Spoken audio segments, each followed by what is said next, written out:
नमस्कार प्यारे बच्चों। आज की इस हिंदी की कक्षा में हम लिंग, जिसे इंग्लिश में जेंडर कहते हैं, के बारे में पढ़ेंगे। इनके उदाहरण देकर मैं आपको समझाती हूँ कि ये लिंग किसे कहते हैं। जैसे देखो, लड़का केला खा रहा है, लड़की ककड़ी खा रही है। यहाँ पे लड़का पुरुष जाति का है, इसलिए ये पुल्लिंग है। लड़की स्त्री जाति की है, इसलिए ये स्त्रीलिंग है। और लड़का जो खा रहा है वो केला भी पुल्लिंग माना जाता है, और लड़की जो खा रही है वो ककड़ी भी स्त्रीलिंग मानी जाती है। अब इससे हम क्या समझे कि लिंग की परिभाषा क्या हुई। शब्द के जिस रूप से उसके पुरुष या स्त्री होने का बोध हो उसे लिंग कहते हैं। हिंदी में स्त्रीलिंग और पुल्लिंग दो भेद बताए गए हैं इसके।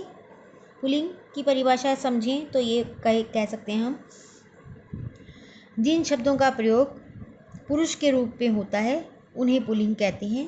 जैसे मानव, हाथी, शेर, चूहा, बल्ला, डंडा आदि। ऐसे ही जिन शब्दों का प्रयोग स्त्री के रूप में होता है उन्हें हम स्त्रीलिंग कहते हैं। जैसे सीता, शेरनी, हथिनी, गेंद आदि। अब हमारे सामने सवाल ये उठता है कि लिंग की पहचान कैसे की जाए, इसके क्या नियम है। तो नियम है यहाँ पे, कुछ शब्द जो प्राणीवाचक शब्द होते हैं का लिंग उनकी जाति के अनुसार जानना सुगम होता है। सुगम मतलब आसान होता है। ऐसे ही कुछ अप्राणीवाचक शब्द होते हैं जिनमें जीवन नहीं होता, मतलब जो निर्जीव होते हैं, उनकी लिंग की पहचान में थोड़ी सी कठिनाई होती है। ऐसे शब्दों के लिंग की पहचान उनकी क्रिया या उनके साथ लगे हुए विशेषण शब्दों से हम कर सकते हैं। जैसे मैं एक उदाहरण देके बताती हूँ। हिमालय खड़ा है। अब हिमालय पुल्लिंग शब्द है। अब ये हमने जान लिया, लेकिन ये खड़ा है की वजह से, खड़ा है जो इसकी क्रिया है, इसकी वजह से हिमालय को हम पुल्लिंग कहेंगे।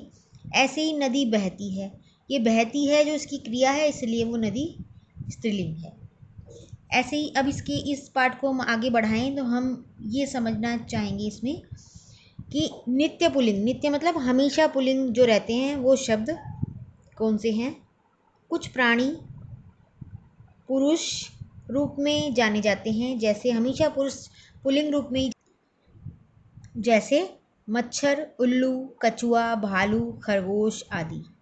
इन्हें नित्य पुल्लिंग शब्द कहते हैं। यदि इनसे स्त्रीलिंग शब्द बनाना हो तो इनसे पहले हमें मादा शब्द जोड़ना पड़ता है। जैसे मादा मच्छर, मादा कछुआ, मादा भेड़िया। ऐसे ही कुछ ऐसे शब्द हैं जो नित्य स्त्रीलिंग रहते हैं, वो हैं कुछ प्राणी स्त्री रूप में जाने जाते हैं, जैसे मक्खी, मछली, कोयल, चील, मकड़ी आदि। इन्हें हम नित्य स्त्रीलिंग शब्द कहते हैं। ये हमेशा स्त्रीलिंग में ही रहते हैं।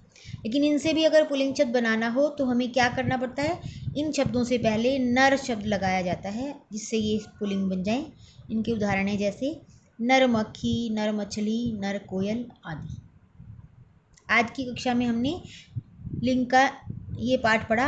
अगली कक्षा में हम पुल्लिंग से स्त्रीलिंग के नियम पढ़ेंगे। धन्यवाद।